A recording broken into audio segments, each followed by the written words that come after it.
Yeah, my name is Jose Arsenio Martinez. I was born and raised there in a little town of San Francisco. And we were there until 1960 when Taylor bought land, or stole the land, bought the land, whatever. Anyway, after that, a lot of people got really discouraged about the fact that, they didn't have access to the Sierra anymore. So a lot of people left. And we were a family that left at that time. And we were a family of 8. We had 4 boys and 4 girls. And then after that, we went to Colorado Springs, and I stayed there till 203, and then came back. I go back 7 generations, yes, which means that Colorado was actually still part of Mexico back then. And then when after the American-Mexican War, from what I understand, the people had a chance to go to Mexico and become Mexican citizens, or stay in Colorado and become U.S. citizens. And my ancestors went ahead and chose to stay here.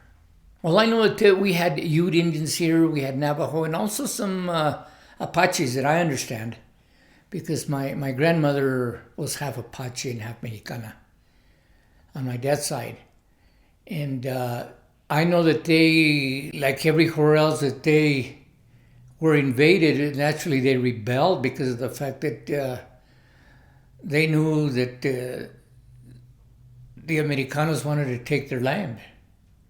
And they did become rebellious themselves, and started to fight against that. However, most of the times they didn't have the resources to be able to win a lot of the battles that they fought. Well, the resources are many resources. And the early settlers, naturally, when we were left with 87,000 acres, because originally the land grant was around 1 million acres. And the settlers back in those days, well, naturally, they were in the process of settling. And they had a lot of issues to deal with, like making acequias for irrigation, building homes. And a lot of the materials that they used to build their homes came from La Sierra.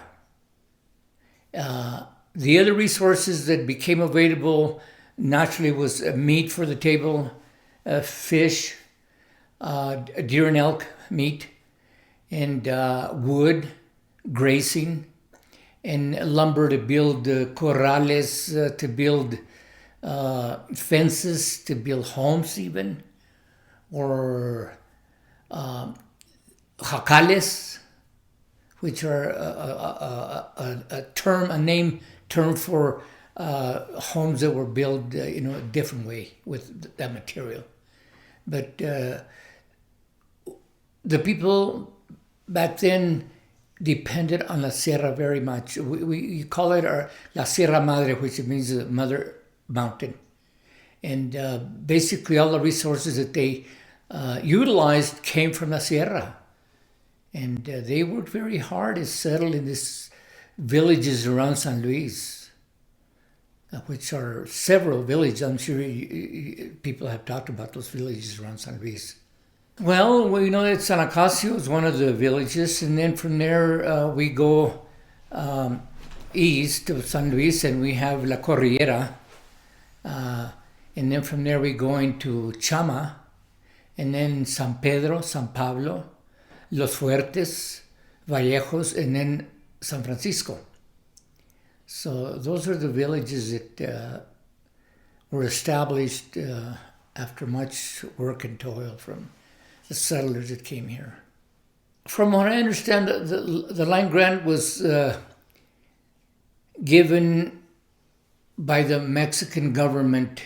At that time, there was a governor by the name of Jaramillo, and he was in charge at that time of what they call the Spain, New Mexico territories. And they had a total of about 9,700,000 acres that became land grants mostly throughout New Mexico, and then ours here in southern Colorado.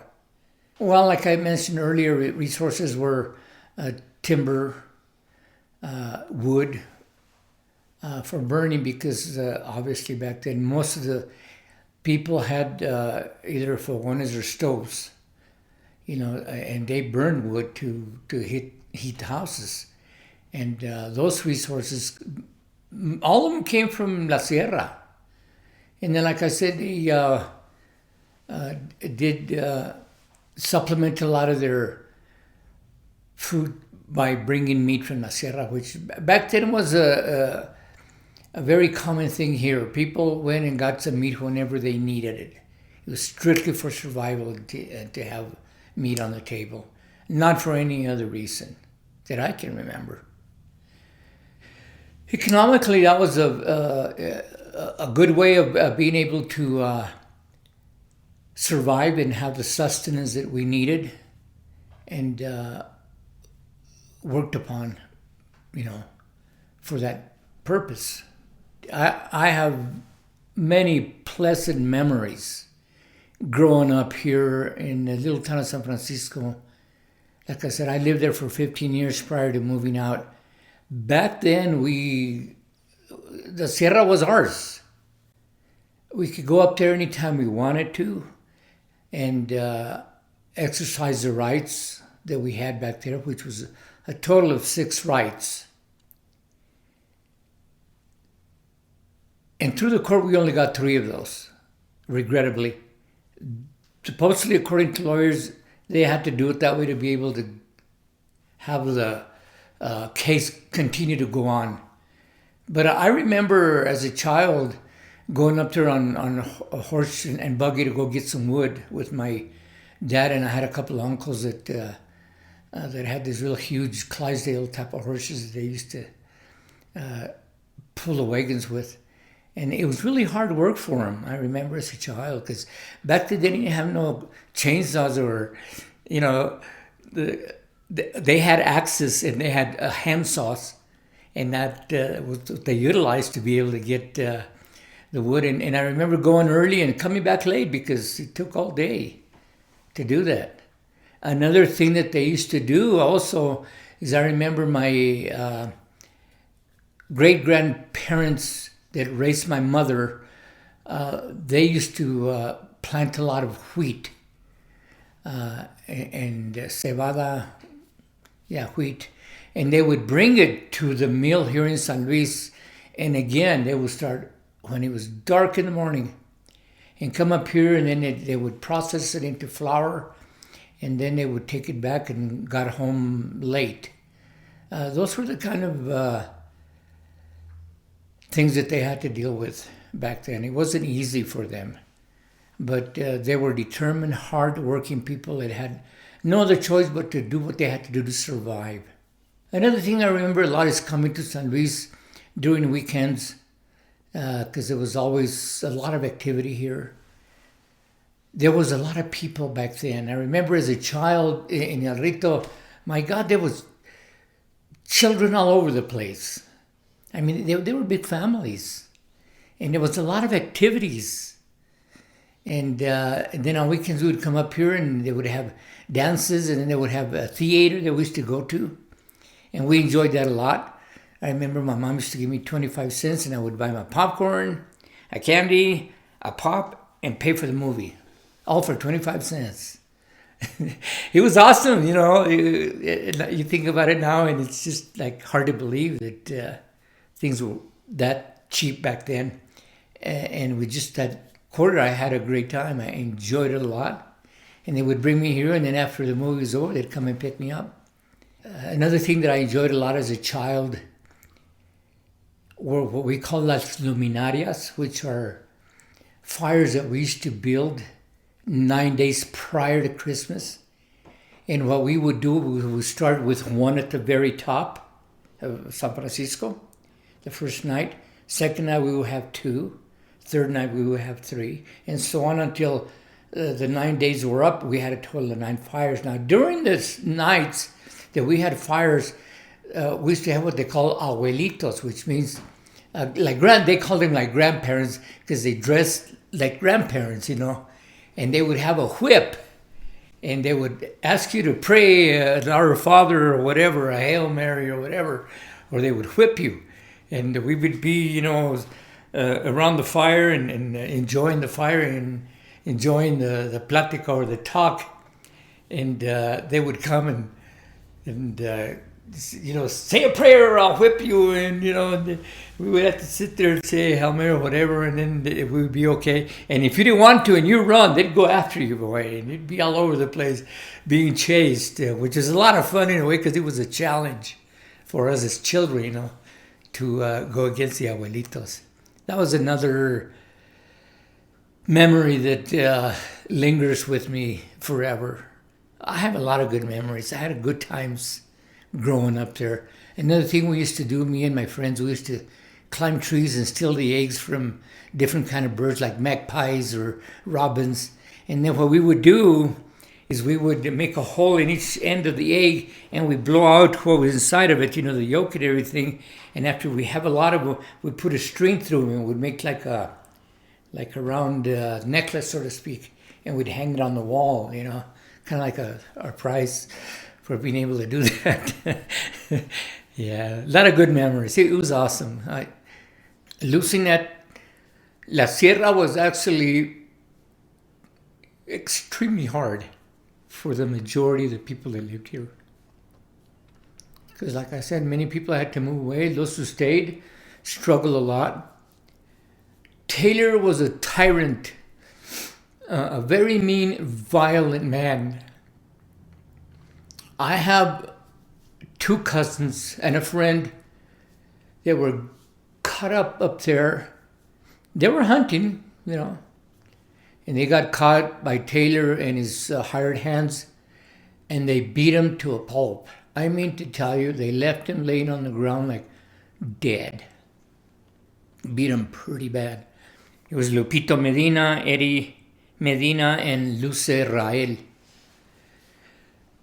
And the sad thing about that is that 2 of those men, Eddie Medina and Luce Rael, I guess the beating took a toll in their lives so bad that it totally changed their lives mentally, spiritually, physically.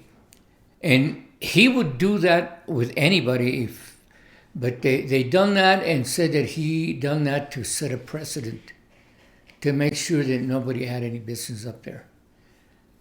Nevertheless, people never stopped going up there. I'm one of them. Even though I moved out of here at 15 years old, I came back after I was like 18 years old. I started coming back over here on weekends and did a lot of hunting up there in those mountains. And all the hunting that I've done was done by horseback. We didn't have 4-wheelers back then or trucks because we can go up there on trucks. So we'd have to sneak in with our horses to different places and go up there and go hunting and bring our meat. And that was a passion that I had. It was like an addiction for me. When you're up there, it's a totally different feeling and environment. You feel the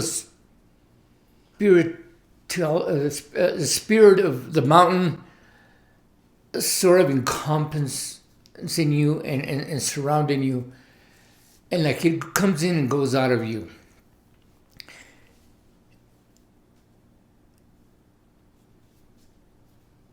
It's hard to describe. It's just beautiful. Spiritually speaking, that mountain is, there's something about it that just changes your whole attitude when you're up there and your way of thinking. It's precious. There was a man, there is a man by the name of Pete Espinosa and Alonso Lobato and Jean Vejil that actually started right after the 2 main men that started this whole struggle back in the days. They were the ones that started the struggle right after Taylor took over. And Israel, obviously, he must have been a very well educated man, or he educated himself, I don't know. But he started to write letters, in protest of us losing La Sierra. And he started with the commissioners here, and then with the governor, and up the chain, all the way to Washington. I joined with Pete and Alonso like in 1969, because they used to get people together. They would gather people, especially there was a place in Chama, and they used to gather the people there, and then they would talk about how we could go about getting the Sierra back, what to do. And then in 1974, I don't know how Shirley and her husband ended up over here, but Shirley's from here. And they went ahead and started the Land Rights Council, which is one of the best things that could have ever happened, because we were getting nowhere, to be honest with you. But when the Land Rights Council was formed, another great thing that they've done was they went ahead and got some attorneys, and good attorneys from Denver. And being that Shirley lived over there at that time, and her husband Ray, they were able to attain those attorneys, which stuck with us for years. We all got old and gray fighting the struggle along with the attorneys. And I'm grateful that that happened. I'm thankful that they never gave up on us. We had a lot of people here. They used to tell us, I don't see why you people bother. I mean, this guy's a millionaire.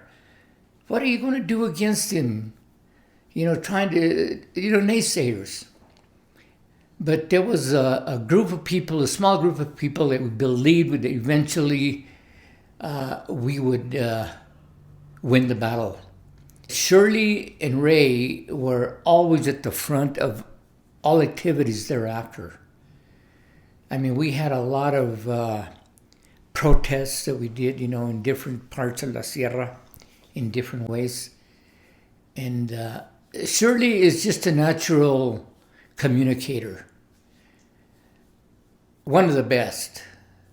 To me, Shirley Romero Otero is the best person we've had here in San Luis in reference to helping the community. To this day, she's still the president of the Land Rights Council, an educator, and she started Move Mountains with the kids. They do a lot of activities, and it was good for the kids. But there is no man or no woman, as far as I'm concerned, that can compare to Shirley, that has done so much for this community. I attended a lot of the court hearings that we had here in San Luis, and did a lot of protests. And that's how I got involved in trying to help the best we could. There was people like Rocky and a group of students that came from Boulder to help us, tree huggers, we used to call them. But they were wonderful people and good supporters of our cause.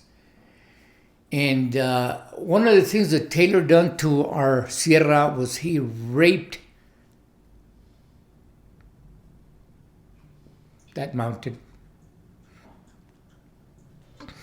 To this day, it hurts me to go up there and see the piles of slash that they left up there. Areas without any trees that actually took a toll on how we were able to water thereafter, because it really changed the ecology. It changed everything because he took so many trees. And when we were protesting that, I remember that there were those young people's, Rocky especially, he used to tie himself to the, what we did is we put an old junk car up in the mountains, or at the entrance of the mountains where they would go up, and park it there, and they couldn't get through with the trucks. The guys would tie themselves up with chains, and just sit there, and they even would sleep there. And we would halt the hauling of lumber. So those were the things that we were able to get involved with and help with. We used to take them food and water, and when they were up there. I never tied myself up to any of the vehicles, but I was a great supporter of that because I know it was very important. He seemed right on the wall. He was a very intelligent man, and he figured he better get rid of it because the struggle he knew was going to be there forever. And then he sold it to the Hills. And obviously, when they were in the process of purchasing this land, they did not do good research, them or their attorneys. And after they purchased it, they realized the mess that they got into. He was a little more lenient in that we could talk to him, and he would come to some of our meetings. And obviously, we've seen him always in court hearings. But we didn't get very far with him in reference to management of La Sierra. Now, with this young man, William Harrison, we have been able to communicate with him. We appreciate the fact that he's willing to communicate and to establish some kind of a management plan that's good for both sides. During those meetings, he has promised that he would help us because one of the things that we talk about is redoing the roads, they're really bad up there. I mean, they are bad. If you don't have a four-wheel drive truck or a four-wheeler, you cannot get to some of the areas that we used to be able to drive a car up there back in the days. And mitigation is another thing that we talked to him about, trying to establish a way to protect La Sierra. One of the things that we did last year when we had that spring fire here, I don't know if you heard about it. Some vagabond from overseas was up in the mountains, and he was just living up there. I don't know how. He didn't even have a house. He started a fire to I guess, cooks a meal or something. And he got away from him, and he burned over 150,000 acres. You go through La Veta, and you see those mountains, and it just breaks your heart to see a mountain that was so beautiful at one time. To see just a lot of sticks sticking out in midair, burned up. And I'm talking about, 150,000 acres or better. He burned it, from what I understand, about 150 houses that people had within those mountains. That is something that we never want to see again. As a result of that during that same summer, it got so hot that we as the Land Rights Council suggested to the owner, hey, we want to talk to you because we have talked to the fire department, and they tell us that this mountain could go up in flames, our area, and would be just as devastated as what that spring fire burned. So we decided as a council, with the approval of the Parciantes, or approval of the heirs, to shut the mountain for 3 weeks. And nobody could go up there and get some wood, because that's the time when you go up there and get some wood during the summer to accumulate it for the winter.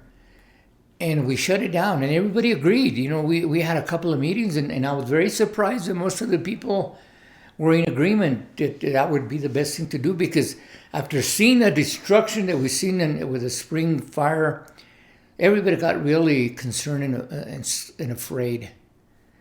And if we lose this mother mountain of ours with fire, it would be totally devastation for all these communities.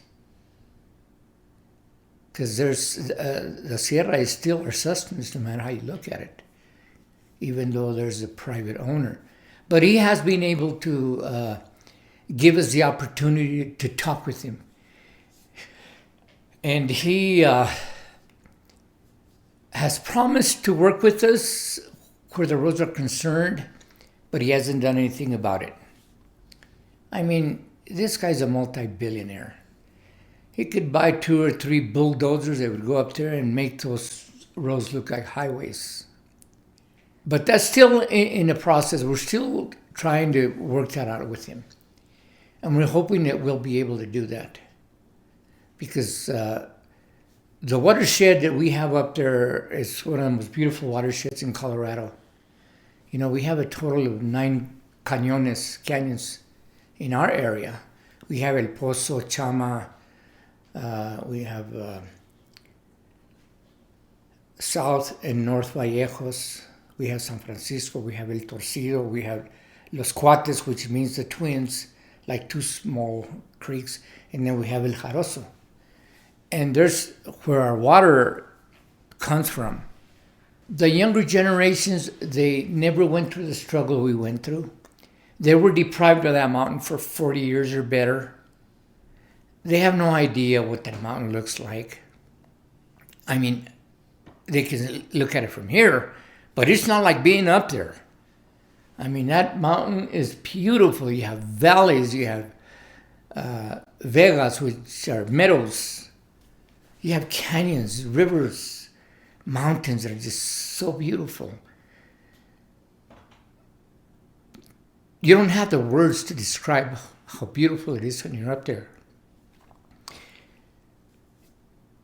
And I'm afraid that some people don't have that affinity or that love that we have for that mountain. God only knows what's going to happen. You know, because we want them to take over. We're educating in the best way we can. You know, through the school, through Shirley, through the people of Costilla County, trying to get them to realize the importance, because they're the ones that are going to inherit that.